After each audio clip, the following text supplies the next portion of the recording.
Ja, góðan daginn. Ég fekk það skemmtilega hlutskipti að vera með síðasta fyrirlestur fyrir Messuvín. En ég ætla að vona að þetta sé óvart subject fyrir fleiri en mig. En ég búinn að vera í miklu pælingum í kringum þessi hugbúnaðarstýrðu netkerfi síðustu cirka 2-3 ár. Og ég búinn að fá nokkra spurningar hvað SDN núna sérstaklega bara í dag. Og ég setti svona sviga á subjectið og það eru margir búin að spyrja mig hvort ég sé að fara að tala um ISDN, en ég ætla ekki að tala um ISDN í dag. Það var fyrir 10 árum. En SDN sem sagt Software Defined Networking eða hugbúnaðarstýrð netkerfi. Og ég ætla að fara eins í gegnum það. Ég ætla að byrja á því að fara í gegnum bara hvað SDN og af hverju fyrirtæki að fara út í hugbúnaðarstýringu á netkerfum. Og síðan ætla ég aðeins að bera saman þessar helstu lausnir sem eru í boði í hugbúnaðarstýrðu netkerfum og hvernig best að velja þessar leiðir svona á mjög háu leveli. Það er hægt að fara mjög djúpt í það hvað hendi best af þessum lausnum.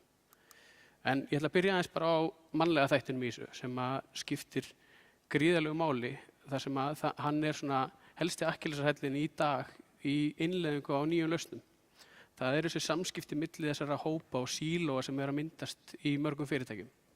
Það eru netmenn og það eru hugbúnaðarmenn og það eru servermenn og datacentermenn og storage-menn og þetta eru rosalega mikil samskipti og getur tekið gríðarlegan tíma bara að koma þessu samskiptum í gegn. Þannig að hugbúnaðarstýrðu netkerfin þau koma sem ákveði Google Translate þarna á milli og gera þá þessu mönnum auðveldara með að tala saman og innleiða sameiginlega heildarlausnina inn í netkerfi. Netkerfin hafa verið að breytast töluvert eða umferðin á netkerfum hefur verið að breytast töluvert. Það þessi hefðbundni net sem hafa verið hönnuð núna síðustu árin hafa verið hönnuð út frá 3-tier design. Þar sem við erum að horfa á kjarnaleirin, dreifilagið og aðgangsleir. En umferðarflæðið hefur ekki alveg fylgt þessu flæði af því að flæðið það var mest frá serverlæginu út á internet. En að færast miklu meira í það að stærsti hlutinn af traffíkinni að flæða bara á milli netþjóna eða yfir í storage innan netþjónalagsins. Þannig að það hefur verið að gera töluverðar kröfur á því að breyta þessari hönnun.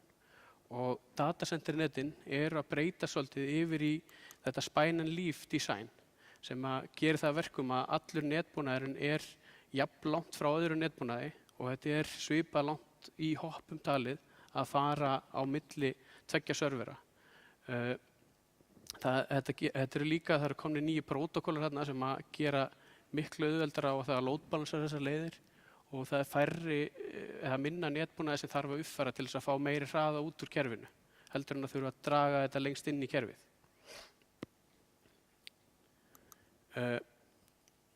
Hvað SDN í rauninni? Þetta data plane og control plane sem í rauninni stýringin á netumferðinni og netumferðin sjálf. Þú vilt aðskilja svolítið þessa tvo þætti þannig að það sé einn staður þar sem þú ert að stýra þessar umferð. Og þú sért í rauninni að með eitt control plane þar sem þú getur deployað öllum þjónustum á allt kerfi hjá þér og getur deployað beint út þjónustum frá einni miðlægri stýringu. Þetta gerir það verkum að þú þarft að búa til ákveðið vinnuflæði og ákveðnar reglur í upphafi til þess að skilgreina þær þjónustur og það sem á að fara inn á þetta kerfi. Þetta gerir líka það verkum að netkerfin verða miklu skalanlegri og sveigjanlegri heldur en þau eru í dag. Því það mjög auðvelt að byggja ofan á svona kerfi þegar þú ert búin að koma þeim í þetta. Og þetta breytir því líka að innviðirnir og netkerfið í rauninni byggt meira út frá þjónustunum heldur en að þjónustunum séu færðar yfir í módelið sem að netið uppsett í. Það hefur verið töluverð þróun í þessu síðustu árin og fyrirtækin sem hafa mest verið í þessu hafa verið að búa til sína eigin prótókolla þar sem þeir nota í þessu samskipti milli tveggja staða. Og þeir að taka til dæmis OTV sem prótókoll þar sem þú getur tekið layer 2 trafík milli tveggja datacentera. VXLAN hins vegar lausnin sem þróaðist út úr þessu og þetta er í rauninni þetta eru Cisco, Arista og VMware sem eru aðilarnir í því að búa til RFC-en sem verður að VXLAN og þá eru þessir aðilar komnir á sama stað í rauninni og eru að vinna með sömu lausnin og sömu prótókolla í netkerfinu og þannig að SDN-netin hafa þá verið í rauninni byggð upp frá þessu VXLAN sem að myndar þá svo kallar VTEP-tunnela, VXLAN-tunnela á milli búnaðar. Það myndast í rauninni tunnelar út frá þessari encapsulation sem tekur pakkan þarna á milli og þetta er í rauninni gert frá netbúnaðinum eða frá hypervisorum. Það eru margar aðrar lausnir sem svipar mjög til þessara hugbúnaðarstýringar í netkerfunum. Bara ef við tökum sem dæmi þráðlausu netkerfin, þar sem þau eru nánast öll komin í þessa controller function, þar sem einn controller og margir accesspunktar, þeir mynda reynda tunnel við controllerin og öll umferðin fyrir gegnum controllerin, sem ekki það sama alveg og hugbúnaðarstýrðu netkerfin, þar sem umferðin flæðir alveg óháð controllerunum. En á ákveðnu leyti þá þetta stýrt frá controller og það deployað funksjóninni á accesspunktan og þeir eru rauninni heimsk tæki þannig séð sem taka bara við þessum upplýsingum. MPLS VPN sem notað í IP-netinu og metronetinu hjá Vodafone og Síman til dæmis, þar eru notað svipaðar merkingar eins og í VXLAN til þess að aðskilja mismunandi viðskiptavini eða mismunandi öryggissvæði inn í þessum kerfum. Þetta svipar til þessa VXLAN funksjónar. Öryggiskröfur. Öryggiskröfur eru einn af þeim dræfurum sem ýtir mönnum í það að fara í hugbúnaðarstýrð netkerfi. Það þessi krafa sem komin á það að stýra betur þessari íst-vest umferð sem þá umferð innan nettjónalagsins, umferð milli nettjóna eða umferð yfir í storage eða yfir í einhverjar aðra funksjónir inn í serverlæginu. Microsegmentation síðan svona buzzword sem líka komið inn núna og orðið, það eru margir sem eru byrjaðir að huga að því að fara í einhvers konar microsegmentation. Þar verið að tala til dæmis að virtual-vélar geta fengið mismunandi nöfn og þá út frá nöfnunum geta verið aðgangsreglur tengdar nöfnum. Þannig að vél sem með innihaldurinn Linux má bara tala við aðrar vélar sem eru með Linux í nafninu á vélinni. Þannig að og einnig bara port á milli samskonar véla. Hugbúnaðarþróunardeildir hafa verið með miklar kröfur að vera með einhvers konar test-def production net fyrir sína þróun og þar vilja hafa algjöran aðskilnað á því hvað má tala við production netin en síðan vill þetta opnast oft miklu meira heldur en menn hafa gert sig grein fyrir og þá hafa kannski testvélar oft verið komnar í production langt áður en þær séu tilbúnar í það. Þetta það sem mörg þessara fyrirtækja eru að lenda í. Multi-tenancy, eða FRF. Þetta það sem þú ert með eitt kerfi með mörgum viðskiptavinum inn á sama kerfinu. Þessi kerfi hafa þeir eru búin að verða flóknari síðustu árin og yfirsýnin að minnka með hverju flækistíðinu sem bætist við. Viðskiptavinur eru konum með kröfur á það að skipta upp þessum netum í mismunandi öryggissvæði og það hefur vantað svolítið yfirsýnina þar til þess að og fyrirtæki hafa verið að þróast út í það að það sé orðið bara 1-2 menn sem eru með heildar yfirsýnina yfir þessi kerfi. Þannig að þetta einn af þeim dræfurum sem að ýta mönnum í þessu hugbúnaðarstýrðu kerfi. Síðan skalanleikinn að það eru fyrirtæki sem að lenda í vandamálum með þessi 4000 vílön sem í rauninni vílanhetturinn að limitera kerfi í. Þetta kannski ekki vandamál hérna á Íslandi eða í kerfunum hér en erlendis þá þetta töluvert stórt vandamál og það VXLAN það eru konar 16 milljónir vílana þar sem miklu meira heldur en það sem við þurfum á hérna. Síðan þessi broadcast domain, það eru mjög mörg fyrirtæki búin að lenda í því að fá einhvers konar broadcast storma inn í kerfinu á sér og nethönnurinn hefur svolítið miðað að því að reyna að hindra þessa broadcast storma frá því að flæða og VXLAN í rauninni kemur svolítið í veg fyrir ákveðnu leyti þessa broadcast-storma þar sem að það færir samskiptin yfir í unicast og multicast umferð eftir í hvort það þekki MAC-adressuna sem það að flæða yfir á eða ekki.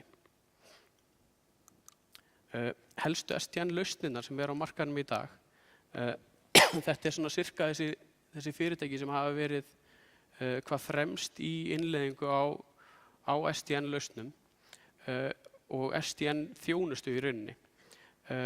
Ég ekki með OpenStack inni í rauninni af því að þeir hafa ekki verið að bjóða heildarlausnina með þjónustinu og öllu sem þessu fylgir fyrir þau fyrirtæki sem vilja vera með tax center á bakvið sig og geta verið með ákveðin SLA á kerfunum. Þá hafa þau í rauninni, þá hefur tekið það svolítið út fyrir sviga en VMware, NSX og Cisco ASI eru langstærstir af þessum aðilum sem eru að bjóða upp á lausnir í þessu. Ég veit ekki hvor stærri og það eru mismunandi skilaboð sem maður fær frá mismunandi vendornum en þeir eru, held ég, mjög svipaðir í fjölda innleiðinga. Ég ætla að kafa aðeins betur ofan í svona samanburð á milli þessara lausna því þetta eru mjög ólíkar lausnir sem að þeir eru að bjóða upp á í hugbúnaðarstýringu. Í Cisco lausninni þá er verið að nýta network hardverið til þess að gera þessa VTAP-tunnela og það eru ASIC-ar þar sem að taka þessa netumferð. Á móti VMware þar er verið að gera þessa funksjón inn í hypervisornum og tunnelarnir myndast í rauninni frá hypervisor. Og þannig að þetta er töluvert öðruvísi þar. Redundancy til þess að recovera tengingar að VMware getur í rauninni keyrt á hvaða netundirlagi sem á meðan að Cisco verður að keyra á Cisco búnaði þar undir og þá getur þurft á því að halda að vera með Mac Learning sem getur tekið nokkrar sekúndur á meðan að í Cisco-lausninni þá ertu bundin því að keyra það á multi-chassis Ether channel redundancy sem eru þá 100 millisekundir í recovery tíma og það getur skipt miklu máli þegar þú komið með storage inn í myndina líka og ert að keyra það á netinu. Þjónustunnar inn í þessi SDN-kerfi að þeir eru með töluvert sikkvort approachið þar. Það opið SDK sem að hver og einn getur farið og skrifað fyrir í Cisco-lausninni á meðan að VMware eru með svona skráða samstarfsaðila sem að geta komið með lausnir þarna inn. Og þetta getur verið kostur, í VMware-lausninni getur verið með meira quality á lausnunum sem koma þar inn en á meðan í Cisco-lausninni getur verið að fá alls konar lausnir frá hverjum sem inn í þetta. Þetta kannski, ef maður tekur bara samanburð á milli Android og Apple, það svona svipað hvernig þú ert að koma applicationum þar. Þú ert með, á öðrum staðnum getur hver sem skrifað forrit á meðan það eru skráðir aðilar hjá hinum. Ef ég tek aðeins smá mynd bara af því hvernig þessi VTAP-tunnelar myndast, þá er vinstra megin á glærunni þá Cisco-lausnin sem í netlæginu og VTAP-tunnelarnir myndast þar og í VMware-lausninni þar ertu með þetta inn í hypervisornum á virtual switch þar inn í því lægi. Og þar þarftu líka að gera ráð fyrir því hvar þú ert að fara út til að tengjast á ytri aðila. Þróunin á SDN-lausnunum það er alltaf fleiri og fleiri aðilar að koma í samstarfi við þessa tvo stóru aðila í þessu. Til dæmis load balancing lausnir frá F5 og Citrix og eldveggir frá Palo Alto og Fortinet. Bæði hardware og software lausnir frá þessum aðilum að koma þarna inn í samstarf og það gerir það eiginlega bara verkum að þessi tveir aðilar verða svolítið tveir stórir áfram á þessum markaði sér maður fyrir. Síðan þróunin í áttina því að þetta að teygja sig lengra inn í þessar lausnir að teygja sig lengra inn í enterprise-netin. APIC EM til dæmis lausn þar sem að þú ert farin að stýra aðgangssvissum innan fyrirtækja og ert að koma með sömu stýringu þar inn. Þannig að það að teygja sig aðeins út úr þessu datacenteri. VAN-extend í gegnum Project Golf, þar rauninni verið að taka datacenter tengingar í gegnum VNet, IPNet eða MPLS-net og extenda datacenturinu á einhverja remote staði. Multipod lausnir, þær eru líka komin, þar sem það eru menn búin að sjá í rauninni gallin við það að vera með 2 datacentur og eina miðlæga stýringu. Ef það verða gerð mannleg mistök í þessu, þá þetta að fara að dreifast allt. Og það er sama hvort að þú sitt með redundancy í datacenturunum, að þá ertu búin að gera mistökin á einum stað og það dreifist út allt. Þannig að í multipod lausninni þá ertu eiginlega að búa til svona 2 failure domain í sikkoru datacenturinu. Valið á lausnum, það er í rauninni mikilvægast í þessu að gera í byrjun mjög greinagerða þarfagreiningu á því hvert þú ætlar að fara í uppsetningun á lausninni. Til dæmis bara hversu víðtæk á lausnin að vera. Á þetta að vera sýndavélar, á þetta líka að vera járn inn í þessu, gagnageymslur eða storage, á það að tengjast inn í lausnina og á hvaða hátt, víðnetstengingar, á þetta að fara inn í víðnetið og tengjast jafnvel gegnum MPLS-net, eru jafnvel einhver Internet of Things tæki sem tengjast í gegnum MPLS-net sem þurfa að koma inn í þetta líka og vera á sér öryggisvæði. Load balancing lausnir, hvar eru ytri tengingar á load balancerum, hvar eru innri tengingar og innri serverar, hvar eru þeir locataðir, aðskilnaðurinn á þjónustunum, TestDef og Protnet er sú krafa hjá fyrirtækinu. Þetta svona hefðbundið íslenskt fyrirtæki með interneti, DMZ, gestaneti og innraneti. Microsegmentation einhver pæling á að fara dýpra í það. Fyrir þessa greiningavinnu, þetta í rauninni svona stæðsti þröskuldurinn að fara inn í hugbúnaðarstýrðar lausnir þessi þarfagreining. Og þar að koma inn nýjar lausnir sem eru að monitora þessi samskipti milli véla.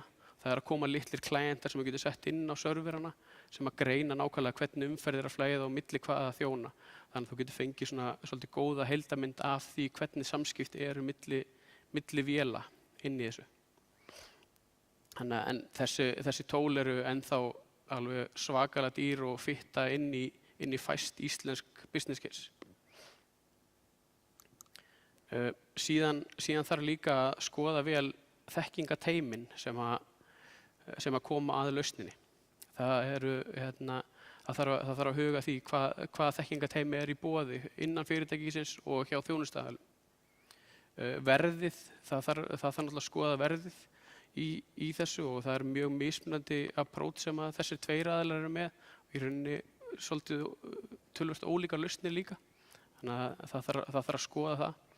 Og líka þessir ekstra kostnaðar í upphafi, þá verður töluverður ekstra kostnaðar af því að flækjustigið í innleiðingunni verður alltaf töluvert á meðan þú ert að greina hvernig forritin og vélarnar eru að tala saman. En það getur alveg komið hagkvæmari rekstur eftir 1-2 ár þegar búið að gera þessa greiningu. Í þessari greiningu þarf líka að passa mjög vel upp á flækjustigið að þetta verði ekki of mikið flækjustig og byrja jafnvel á því að innleiða lausnina án þess að fara í þetta deep dive í rauninni inn í greiningu á microsegmentation og þess að þar. Síðan varðandi innleiðingarferli nýrra lausna, þar þarf að skoða hversu mikið eru menn að fá út úr því að fá automation inn í þennan hluta. Þannig að það er náttúrulega svolítið groundbreaker í þessum lausnum að fá þetta automation á því að innleiða nýjar þjónustur. Og hversu virði það fyrir fyrirtækið. En ég held ég bara að enda þetta á þessu. Ef það eru einhverjar spurningar, þá bara endilega koma þær.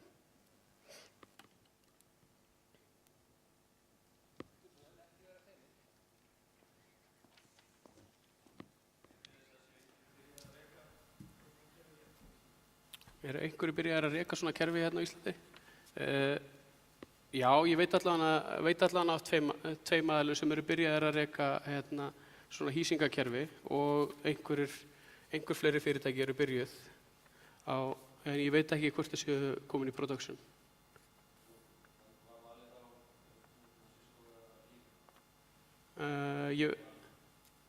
Ég held að sé bæði.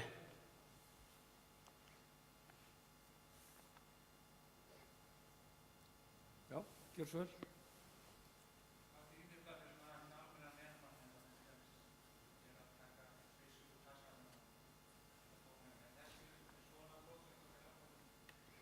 Hvað þýðir þetta fyrir hennan almenna netmann? Þetta er góð spurning. Þetta í rauninni, þetta breytir rosalega mikið starfinu í rauninni sem að netmaður er í. Hann er miklu meiri arkitekt af lausninni sem er að fara í loftið. Netmaðurinn sem slíkur þarf áfram að vera til staðar til þess að vandamálagreina lausnina og vandamálagreina þau vandamál sem að koma upp í kringum netið. Þau eru ekkert að fara að hverfa með þessari lausn en þannig að þetta verður ennþá til staðar en breytist.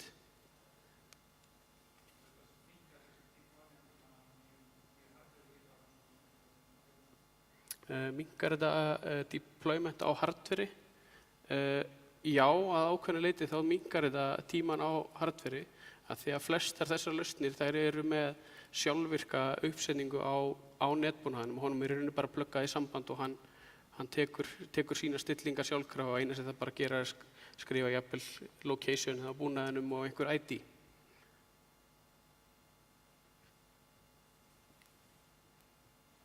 Gjör svo vel.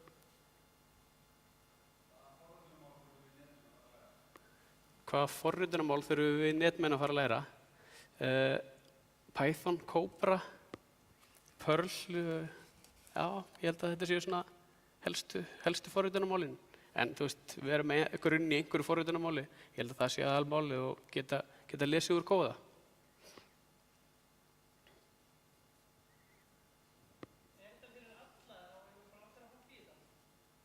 Er þetta fyrir alla ef allir að hoppa í þetta?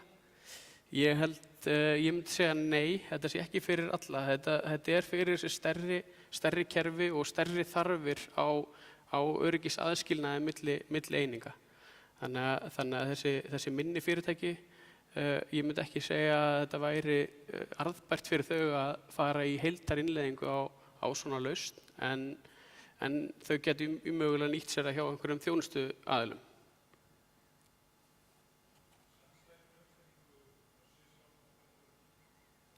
Er Sensa í svona uppsetningu og hvernig hefur hún gengið?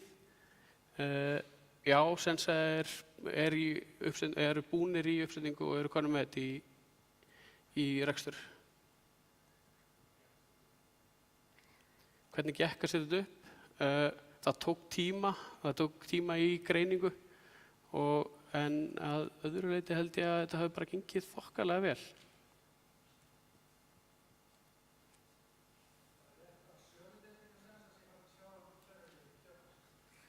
Er það rétt að söludeildin hjá Sensa sé farin að Siggi Dream-on.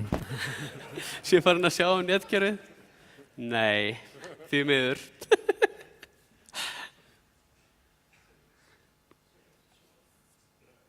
Næsti. Ég var að hleypa í messuvínu. Já, þetta ekki bara. Ef það eru einhverja fleiri spurningar, þá þakka ég Hauki bara kærlega fyrir og ykkur og þakka fyrir mig. Takk fyrir.